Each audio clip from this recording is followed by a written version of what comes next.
छत्तीसगढ़ लोक सेवा आयोग अब वृत्ति की परीक्षा भी लेगा। मतलब प्यून की रिक्रूटमेंट के लिए आपको छत्तीसगढ़ पीएससी की परीक्षा देनी पड़ेगी। ये बड़ी और पहली खबर होगी इस प्रदेश के लिए जहां पर लोक सेवा आयोग के माध्यम से रिक्तियों की पूर्ति होनी है। एक विज्ञापन जारी किया गया है जिसमें पूरी जानकारी दी गई है, परीक्षा किस तरह से होगी, कितने पदों की वैकेंसी है और क्या प्रारूप होगा। दोस्तों नमस्कार, आप देख रहे हैं जीरो पीरियड। जीरो पीरियड में आज हम लोग बात करने वाले हैं प्यून की वैकेंसी पर छत्तीसगढ़ लोक सेवा आयोग द्वारा ली जाने वाली परीक्षा के बारे में। मोटी मोटी बातें मैं आपके साथ शेयर करूंगा। बाकी ये लगभग 9 से 10 पेज का एक पीडीएफ है जो छत्तीसगढ़ लोक सेवा आयोग के वेबसाइट पर अपलोडेड है। आप वेबसाइट पर जाकर के उसे डाउनलोड कर लें और पूरी तरह से पढ़ सकते हो। मैं इस वीडियो में प्रयास करूंगा कि आपके काम की जितनी चीजें हैं वो आपके साथ शेयर कर लूं। सबसे पहले मैं आपको बता दूं कि ये परीक्षा जो होगी इसकी प्रथम चरण की जो तिथि है वो 25/9/2022 है। प्रथम चरण मैं इसलिए कह रहा हूं कि क्योंकि परीक्षा जो है वो 2 चरणों में होनी है, तो किस तरह से होगी वो भी मैं आगे आपको बताऊंगा। लेकिन अभी अगर मैं प्रथम चरण की बात कर रहा हूं तो मैं लिखित परीक्षा की बात कर रहा हूं जो कि 25/9 यानी कि 25 सितंबर को होगी। 25 सितंबर के दिन इस परीक्षा का आयोजन किया जाएगा। एक सबसे इंपॉर्टेंट चीज है। दूसरी चीज, ऑनलाइन आवेदन करने की तिथि, आप अपना एप्लीकेशन 8/6/2022 यानी कि 8 जून 2022 से लेकर के 2/7/2022 यानी कि 2 जुलाई 2022 तक आवेदन कर सकते हैं। आवेदन की प्रक्रिया ऑनलाइन है, किसी भी तरह से कोई ऑफलाइन फॉर्म भर के आपको नहीं भेजना है। ये 2 चीजें मैंने आपको इंपॉर्टेंट बता दिया जो आपके काम की हो सकती है। आगे मैं आपको बताऊं कि परीक्षा के लिए ऑनलाइन आवेदन का जो वेबसाइट है या लिंक है वो ये होगा www.psc.cg.gov.in। ये आपका वेबसाइट होगा। इस वेबसाइट के लिंक पर जाकर के आप अपना आवेदन पत्र भर पाएंगे।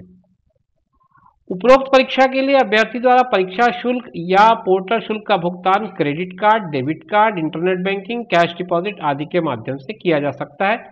किसी भी तरह से नकद या ड्राफ्ट या चेक ये स्वीकार नहीं किया जाएगा।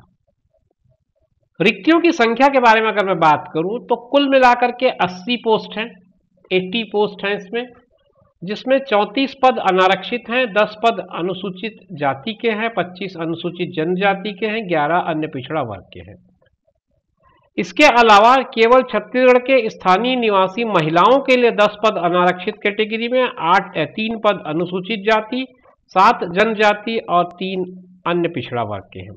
कुछ भूतपूर्व सैनिक के लिए भी हैं और कुछ पद जो है वो निःशक्त जनों के लिए हैं। और अगर मैं पेमेंट की बात करूं तो L1 का ग्रेड आपको दिया जा रहा है। L1 के ग्रेड में आपकी नियुक्ति होगी।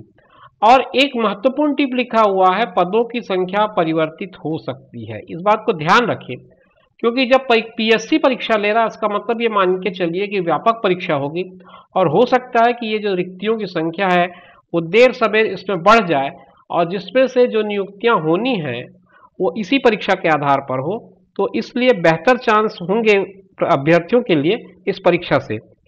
तो आप संख्या पे मत जाइएगा, आप अगर इच्छुक हैं तो आप आवेदन जरूर करिए। इन्हीं बातों को एक तरह से यहां पर समझा दिया है। पद का नाम है भृत्य, सेवा श्रेणी चतुर्थ श्रेणी है और वेतनमान का जो ग्रेड है वो लेवल 1 का है। अब बात कर लेंगे इसके लिए जो मिनिमम एजुकेशनल क्वालिफिकेशन है वो क्या होनी चाहिए। मिनिमम एजुकेशनल क्वालिफिकेशन के साथ कुछ और योग्यताओं को जोड़कर ये 3 बिंदु पर बात लिखता है। पहला कहता है कि 8वीं कक्षा की परीक्षा उत्तीर्ण होनी चाहिए, मतलब 8th क्लास का आपके पास पास मार्कशीट होना चाहिए। दूसरा इंपॉर्टेंट क्वालिफिकेशन में लिखता है साइकिल चलाने का ज्ञान होना चाहिए, मतलब जो आवेदक इस पद के लिए आवेदन कर रहा है उसे साइकिल चलाने आना चाहिए। तीसरी बात कह रहा है कि शुद्ध लेखन की परीक्षा होगी, उसमें आपको उत्तीर्ण होना पड़ेगा, मतलब आपको लिखना पढ़ना ठीक से आना चाहिए। ये 3 महत्वपूर्ण योग्यताएं इसने बताई हैं। 3 साल की परीक्षा अवधि होगी और जैसा कि नियम है 70, 80 और 90% का, तो उस हिसाब से स्टाइपेंड मिलेगा।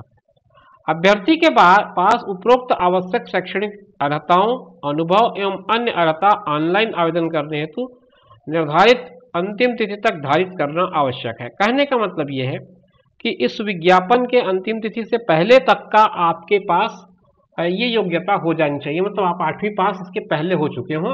रोजगार कार्यालय में आपका जीवित पंजीयन हो, अगर नहीं है तो फिर ये कोई काम की बात नहीं रह जाएगी। इसलिए ये इंपॉर्टेंट पॉइंट ध्यान रखें, आपका एम्प्लॉयमेंट ऑफिस में रजिस्ट्रेशन होना चाहिए। छत्तीसगढ़ का मूल निवासी प्रमाण पत्र होना चाहिए। कोई भी प्रमाण पत्र अभी आप संलग्न नहीं करेंगे, आगे आपको इसकी जरूरत पड़ेगी।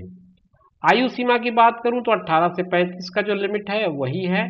जो छूट की पात्रता होती है उसी हिसाब से आपको छूट की पात्रता भी मिलेगी। आयु की जो गणना है वो 1/1/2022 के संदर्भ में की जाएगी। आरक्षण का लाभ छत्तीसगढ़ के मूल निवासियों को प्राप्त होगा। आयु की छूट में लाभ भी उन्हीं लोगों को मिल पाएगा।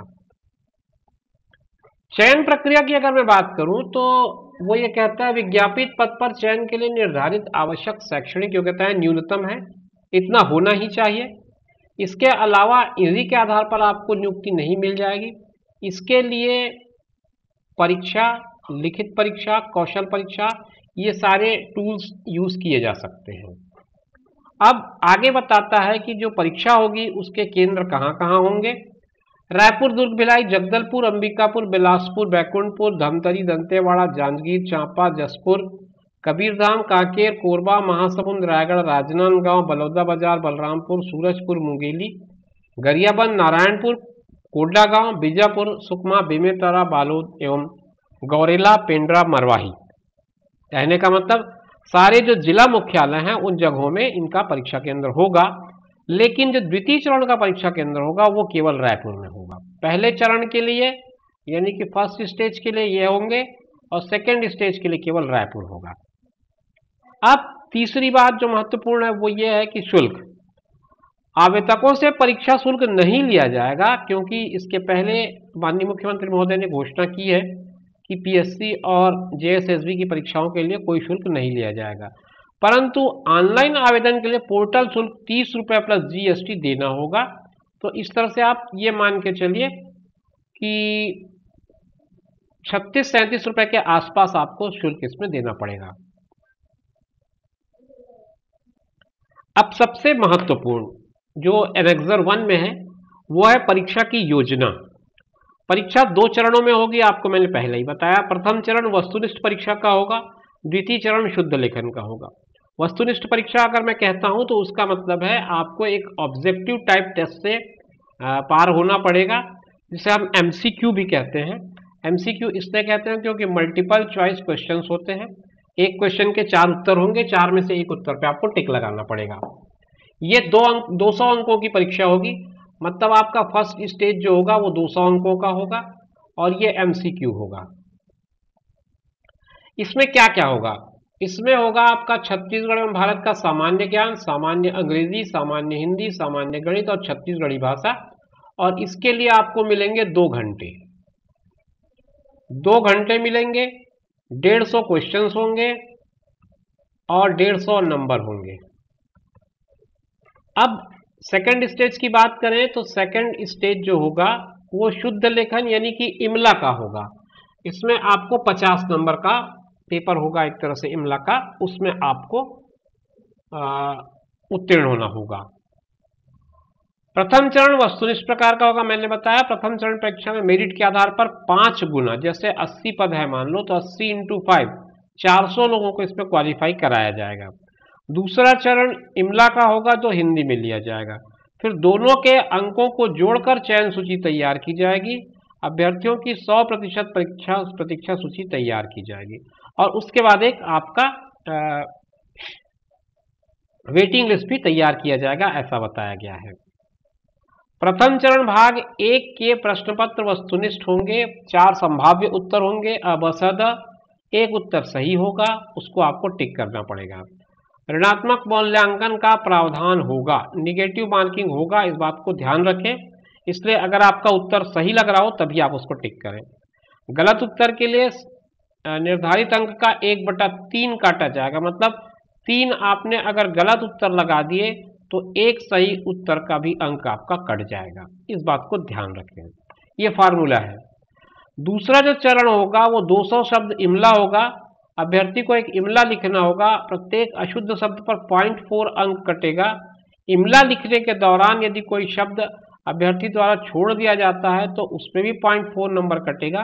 तो कुल मिलाकर के सारी चीज़ों में ट्रांसपेरेंसी इस बार पीएससी ने रखी है और सब चीज़ें क्लियर कर दी कि आप किस तरह से मार्क्स को अपना कैलकुलेट कर सकते हैं, कितने मार्क्स आपके आ रहे हैं, ये सारी चीज़ें बहुत स्पष्ट इस बार कर दी गई हैं। तो दोस्तों इतनी जानकारी आपके लिए पर्याप्त है। इस परीक्षा में अगर आप शामिल होना चाहते हैं, भाग लेना चाहते हैं, जरूर आवेदन करें। और पदों की संख्या के बारे में मैंने पहले भी कहा 80 पद बताया गया है, लेकिन पदों की संख्या में कमी या वृद्धि हो सकती है। तो वृद्धि होने के चांसेस ही मुझे ज़्यादा दिखते हैं अगर व्यक्तिगत रूप से मुझसे आप पूछें तो ये जानकारी आज यहीं पर मैं रोक रहा हूँ। आगे जो भी इसके संबंध में जानकारियाँ आएंगी और इसके सब्जेक्ट के रिलेटेड, अगर आप सिलेबस के रिलेटेड कोई वीडियो चाहेंगे, आप चाहेंगे कि मैं इस पर कोई वीडियो बनाऊँ आगे आपकी तैयारी के लिए, तो कमेंट बॉक्स में मैं आपके कमेंट्स का इंतज़ार करूंगा और आगे फिर उस हिसाब से वीडियोस आपको देखने मिलेंगे। आप अपना ख्याल रखिए और उनका ख्याल रखिए जो आपका ख्याल रखते हैं। मिलेंगे नए वीडियो में नई जानकारी के साथ। धन्यवाद।